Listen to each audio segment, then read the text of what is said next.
বলি এই বয়সে কি ছেলে মানুষই হচ্ছে? পাট কাঠি কি মুগুর নাকি? আজ যা পাট কাঠি, কাল তাই তাল গাছ, বুঝেছো? না, বুঝিনি। তবে আজ যে পাগল, কাল সে উন্মাদ, এটা জানি। হ্যাঁ, গিন্নি, জীবনের ধন কিছুই ফেলা যায় না, এটা জানো তো? জানি না আবার, হাড়ে হাড়ে জানি। নইলে এই বয়সে পাট কাঠি দিয়ে কেউ মুগুর ভাজে? ছোটবেলায় কত কুস্তি লড়েছি, আজ সে কথাটা মনে পড়ে গেল গিন্নি। ভাবলাম পাট কাঠি দিয়ে শুরু করা যাক না, পরে না হয় লোহার মুগুর নেব। মুগুর চোখে দেখেছো কোনোদিনও? তোলা তো পরের কথা। না তো, তাই তো পাট কাঠি দিয়ে শুরু করলাম। মুগুর না ভাজলে বুঝি পালোয়ান হওয়া যায় না? বাহ বাহ, চমৎকার একটা যুক্তি দিলে। দাঁড় না টেনেই কেউ যদি মাঝি হয়ে যায়, তবে তো নৌকোয় কেউ উঠবে। বুঝেছি, খাট হয়েছে বাবা, এই ভুল আর করবো না, কথা দিলাম।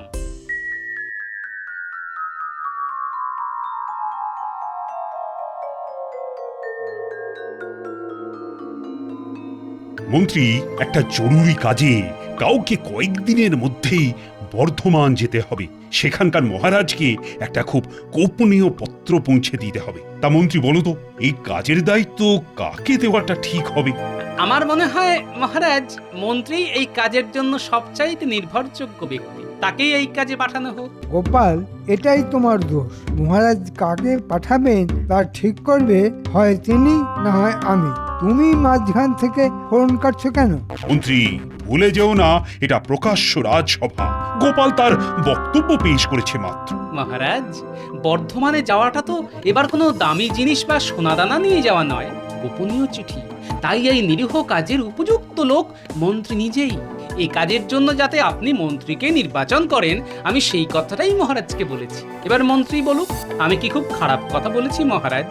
শুধু খারাপ কথাই নয়, অত্যন্ত কুরুচির পরিচয় দিয়েছো গোপাল। সোনাদানা যদি যেতই, তবে কি সেটা নিয়ে যাওয়ার জন্য আমি উপযুক্ত নই? গোপাল কি বোঝাতে চেয়েছে সেটা বোঝার মতো বুদ্ধি আমার আছে। এই দেখুন, একটা সহজ কথা কিভাবে মন্ত্রী একেবারে উল্টো দিকে ঘুরিয়ে দিল।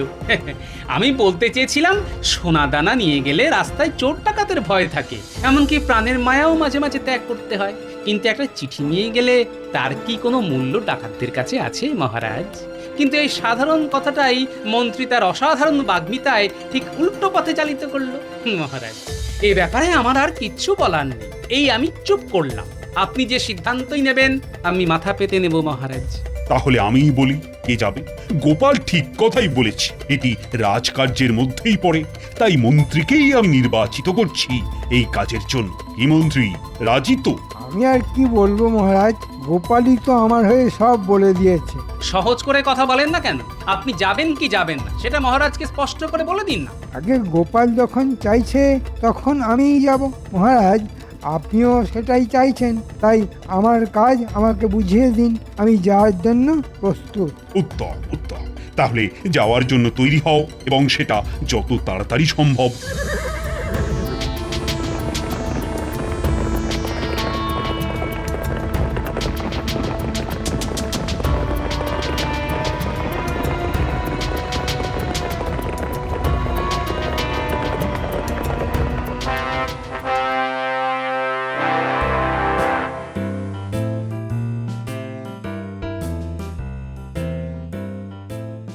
বাহ বাহ বাহ বাহ বাহ বাহ, কি চমৎকার চেহারা! তোমরা সবাই দেখো, হ্যাঁ দেখো, এই না হলে পালোয়ান। খুব খুশি হলাম তোমার খেলা দেখে, খুব খুশি। মহারাজকে খুশি করতে পেরে আমার জীবন ধন্য হয়ে গেল। তা তুমি তো কুস্তি করো। আগে হ্যাঁ মহারাজ, 10 রাজ্য ঘুরে অনেক পালোয়ানের সঙ্গে কুস্তি করেছি, কিন্তু আমার কাছে কেউ দাঁড়াতেই পারেনি, সবাইকে কাত করেছি। এখন খুঁজে দেখছি আর কেউ বাকি আছে কিনা।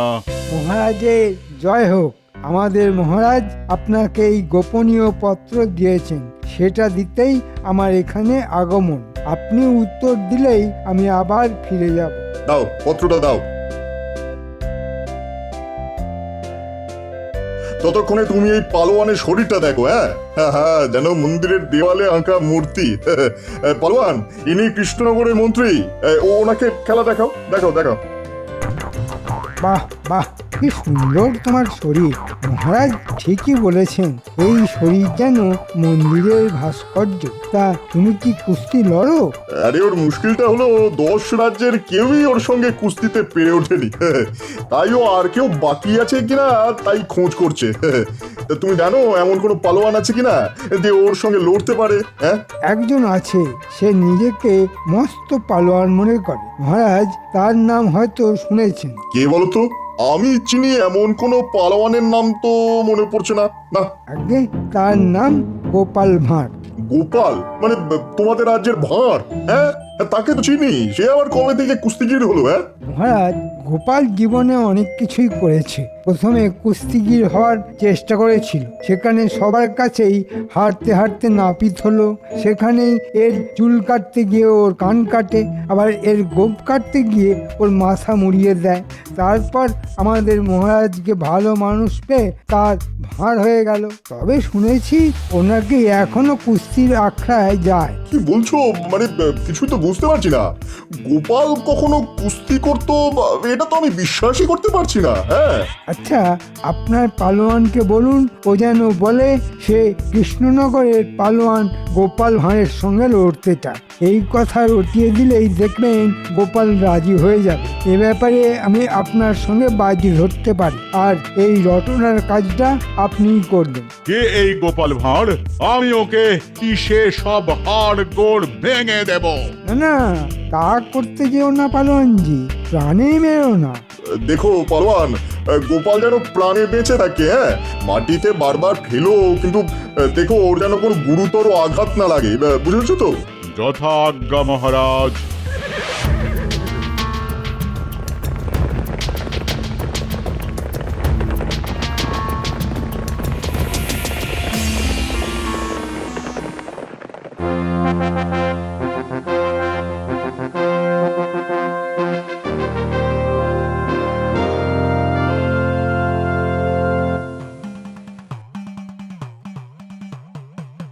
মন্ত্রী, এই কাকে নিয়ে এসেছো? এরকম চেহারা তো সচরাচর দেখা যায় না। এ কি পালোয়ান? কুস্তি করে? আগে হ্যাঁ মহারাজ, এর শরীরের পেশি দেখলে মন ভালো হয়ে যাবে, দেখবেন নাকি? নিশ্চয়ই মন্ত্রী, দেখবো। পালোয়ান, দেখাও তো তোমার এই সুগঠিত পেশির খেলা। এই দেখুন আমার শরীর কেমন কথা বলে। বাহ বাহ বাহ বাহ, এ কি শরীর নাকি পাহাড়! আহাহাহা, সবার শরীর যদি এমনটা হতো। মহারাজ, আপনি প্রীত হয়েছেন শুনে আমি ধন্য হয়ে গেলাম। তা তোমার এখানে আগমনের কারণ? মহারাজ, 10 রাজ্য ঘুরে এমন কোন পালোয়ান পেলাম না যে আমার সঙ্গে কুস্তিতে জয়লাভ করেছে, তাই এখানে এলাম। এখানে কেন? মানে সেরকম পালোয়ান এখানে আছে বলে তো শুনিনি যে তোমার মতো ভীমের সঙ্গে লড়াই করতে চায়। মহারাজ, শুনেছি আপনার সভায় গোপাল ভাঁড় বলে একজন পালোয়ান আছে। আমি তার সঙ্গে লড়তে এসেছি।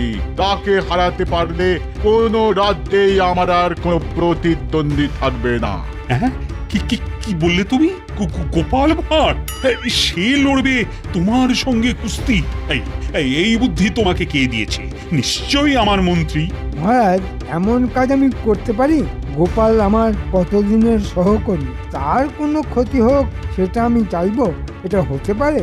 পালোয়ান, কে তোমাকে গোপালের নাম বলেছে? সে যে পালোয়ান সেটাই বা তোমাকে কে বলল? বর্ধমানে সবাই মহারাজ, ওরা বলল গোপাল মস্ত পালোয়ান। ওকে যদি তুমি পরাজিত করতে পারো তবেই বুঝবো তুমি সর্বশ্রেষ্ঠ কুস্তিগীর। মহারাজ, এই কথাটা পালোয়ান যে ভুল কিছু বলেনি। আজ পর্যন্ত আমাকে কেউ হারাতে পারেনি। আর পালোয়ান যখন চাইছে, হয়তো অনেকেই তাই চেয়েছে, তাই আমি রাজি মহারাজ। কি বলছো তুমি গোপাল? এই ভীমের মতো পালোয়ানের সঙ্গে তুমি লড়াইটা করবে আর তোমার মৃত্যুর জন্য দায়ী হয়ে থাকবো আমি? না না না না, সেটা হতে পারে কখনো? মহারাজ, এই লড়াইয়ের সঙ্গে আমাদের রাজ্যের সম্মান জড়িয়ে আছে। গোপাল যদি পরাজয়ের কথা চিন্তা করে পিছিয়ে যায় তবে তা খুবই অসম্মানের হবে। আমার মনে হয় গোপালের রাজি হয়ে যাওয়া উচিত। তুমি তো বলেই খালাস, কিন্তু এই ভীম বাহাদুরের সঙ্গে কুস্তি লড়তে গিয়ে যদি গোপালের প্রাণ সংশয় হয়, তার দায়িত্বটা বা দায়টা কে নেবে? হ্যাঁ, না মহারাজ, আমি কুস্তিগীর, উনি নই। গোপাল ভাঁড়কে শুধু দু পাক আকাশে ঘুরিয়ে আলতো করে মাটিতে শুইয়ে দেব, আমি আপনাকে কথা দিলাম। মহারাজ, এর উল্টোটাও তো হতে পারে, আপনি দুশ্চিন্তা করবেন না। দাদু, তুমি নাকি কুস্তি করবে এক পালোয়ানের সঙ্গে? তুই কি করে জানলি? আমি কেন, সারা নগর জানে, আমি তো সেখান থেকেই শুনলাম। কি বলছে রে লোকে? নিশ্চয়ই আমাকে নিয়ে হাসাহাসি করছে। তা একটু করেছো বটে, তবে সবাই চাইছে তুমি জিতে কৃষ্ণনগরের সম্মানটা রক্ষা করো। কিন্তু তুমি পারবে কি করে? ওই পালোয়ানের চেহারাটা তো পাহাড়ের মতো। ওরে, চেহারা থাকলেই কি জেতা যায়? প্রকৃতি কি মানুষকে মস্তিষ্ক দেয়নি রে? তার তবে কাজটা কি? দাদু, তুমি কিন্তু আবার লড়াই করতে যেও না। পালোয়ানকে কিন্তু সামনাসামনি পটকানো খুব সহজ হবে না। তা জানি, কিন্তু বুদ্ধিং যস্য বলং তস্য, বুদ্ধিটা একটু খাটা, ঠিক পথ পেয়ে যাবি। তুমি ভাবো আমরা কাজটা করে দেব। একটু ভেবে তারপর তোদের বলবো। আচ্ছা।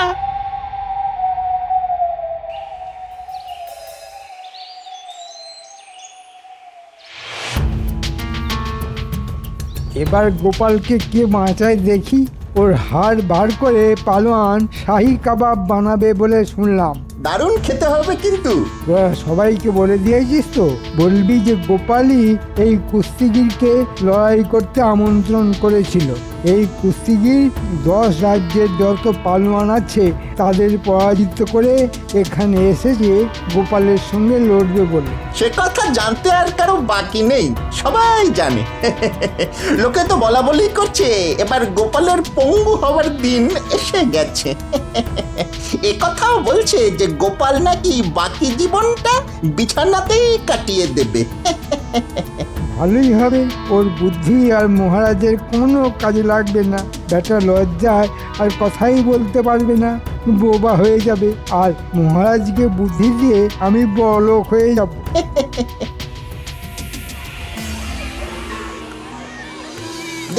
দেখে নিন, এই সেই পালোয়ান যার সঙ্গে গোপালের লড়াই হবে।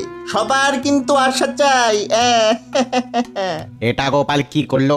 এই ভীমের মতো পালোয়ানের সঙ্গে কুস্তি করবে আমাদের গোপাল ভাঁড়? এ তো আত্মহত্যা করা সামিল। গোপালের মতন বুদ্ধিমান মানুষ শেষ পর্যন্ত এভাবে মরবে, এটা কিন্তু মানা যাচ্ছে না। বলি তখনই পই পই করে বলেছিলাম পাট কাঠি দিয়ে মুগুর ভেজো না।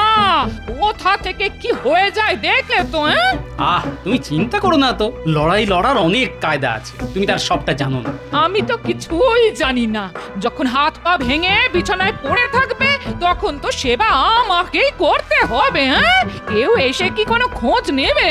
কেউ এসে কি কিছু করে দিয়ে যাবে?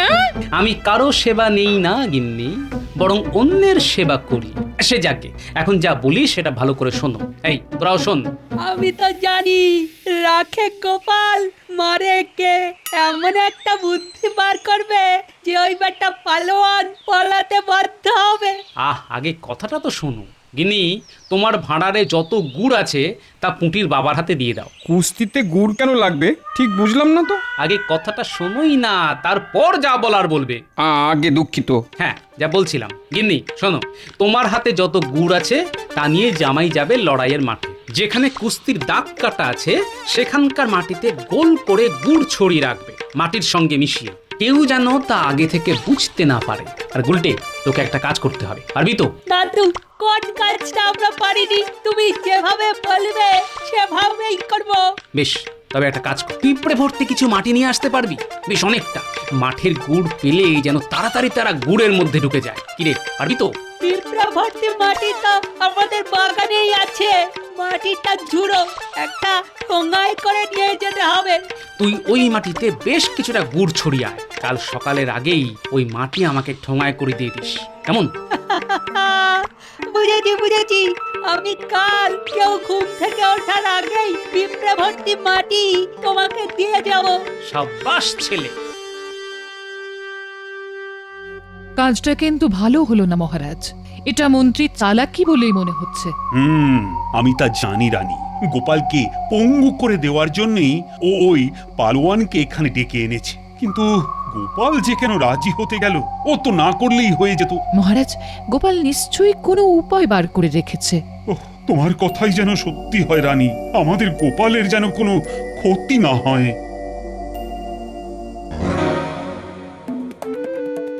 এসে গেছি, হাতে গুড় নিয়ে। ধারে কাছে কেউ নেই, এবারে গুড় ছড়িয়ে দিতে হবে।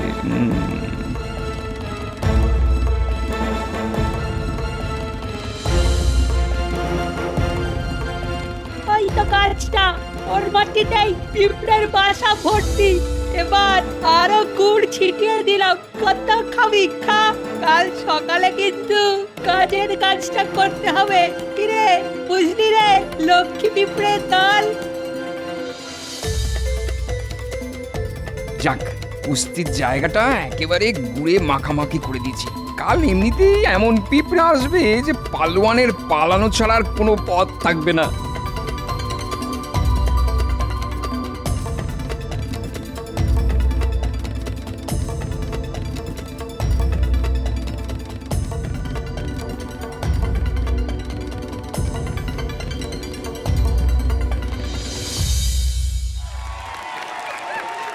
রানী, ও রানী, আমার খুব কষ্ট হচ্ছে গোপালের জন্য। আমি তো প্রার্থনা করেই যাচ্ছি যেন গোপালের জয় হয়। কি করে সম্ভব সেটাই তো বুঝতে পারছি না। তুমি বুঝেছো? না, তা বুঝিনি। তবে গোপালের মুখে কোনো ভয়ের চিহ্নই দেখতে পাচ্ছি না। তার মানে ও একটা উপায় বার করেছে। আপনি এ বিষয়ে চিন্তা করবেন না মহারাজ। আমার একদিকে আছে আমাদের গোপাল, যাকে আপনারা ভাঁড় বলেই জানেন। খুব ভালো কথা বলে। সেটা কতটা কাজের আর কতটা অকাজের সেটা নিয়ে আমি কোনো মন্তব্য করতে চাই না, অন্তত মহারাজের সামনে। উনি সবই জানেন। শুনলে রানী, গোপালকে কি রকম অপমান করছে মন্ত্রী? আমার ইচ্ছা করছে না গিয়ে ওর কানটা মুলে দিই। তা আমাদের গোপাল ভাঁড়ের খুব নামডাক, তা আপনারা সবাই জানেন। তা শুনে এই পালোয়ান সুদূর দেশ থেকে এখানে এসেছে গোপালের সঙ্গে কুস্তি লড়ার জন্য। আর হ্যাঁ, গোপাল এই পালোয়ানের সঙ্গে লড়ার ইচ্ছেতে রাজি হয়ে যায়। আজ তারই পরীক্ষা হবে।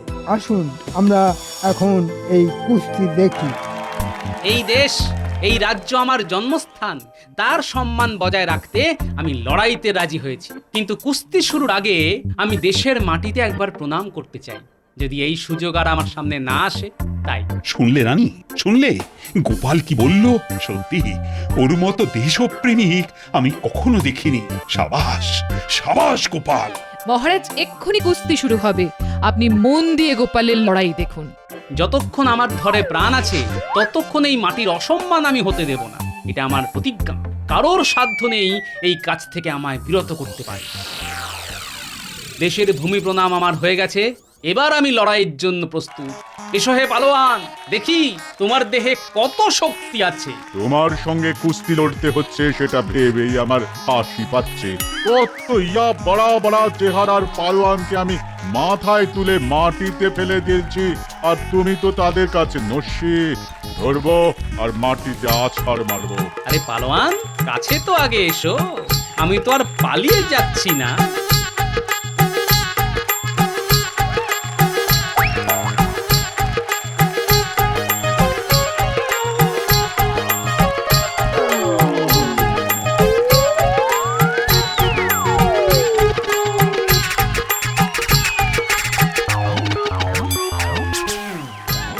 মরে গেলাম, মরে গেলাম, বাপরে বাপরে, এত পিঁপড়ে করতে গেল। মরে গেলাম, মরে গেলাম, মরে গেলাম। গোপাল, গোপাল, গোপাল। না না, আমি আর পারছি না, আমি আর পারছি না। পালাই পালাই পালাই, আমি লড়বো না, আমি পালাবো, আমি পালাবো। আরে আরে পালোয়ান পালাচ্ছে, এও কি সম্ভব রানী? সব সম্ভব। গোপালের পক্ষে কোনো কিছুই অসাধ্য নয় মহারাজ। আমার সঙ্গে লড়াই করতে গিয়ে ভয় পেয়ে পালোয়ান মাঠ ছেড়েই পালালো। মহারাজ, তাহলে এই লড়াইতে কে জিতলো? কে আবার? তুমি জিতেছো। আর শুধু তাই নয়, তুমি কৃষ্ণনগরের সম্মান রেখেছো। জয় জয় গোপালের জয়, জয় গোপালের জয়। আরে ও পালোয়ান, কি আশ্চর্য! তুমি মাঠ ছেড়ে পালালে কেন? এখন আমি মুখ দেখাবো কেমন করে? মাথা খারাপ, পিঁপড়ের সঙ্গে লড়বো কেমন করে? আরে আমি তো সেটাই বলছি। গোপাল তোমার সামনেই একটা পিঁপড়ের মতো, আর ওর ভয়ে তুমি মাঠ থেকে পালিয়ে এলে। এই তোমার সাহস! ছি ছি ছি। ওসব বড় বড় কথা আমাকে বলে লাভ নেই। পিঁপড়ের কামড় আমি খেতে পারবো না। তুমি একটা হতচ্ছাড়া, আমাকে পিঁপড়ের কামড় খাওয়ালে। তুমি আমার বুকে এসো গোপাল।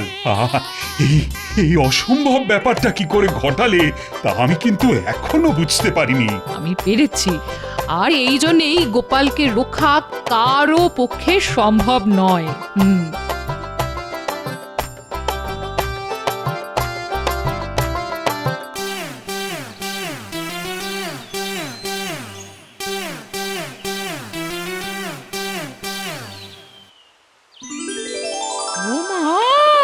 তুমি হেঁটে হেঁটে বাড়ি ফিরছো? হ্যাঁ, আমি তো মাছগুলো সব ফেলে দিয়েছি। হ্যাঁ, এখন যাচ্ছিলাম সাদা থান কাপড় কিনতে। হ্যাঁ, আচ্ছা, আমার পাটকাঠি দুটো কোথায় গেল বলো তো? এখানেই তো রেখেছিলাম।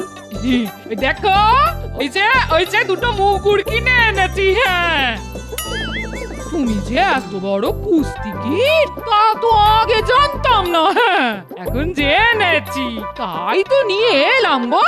এই মুকুর দুটো তোমায় আমি উপহার দিলাম।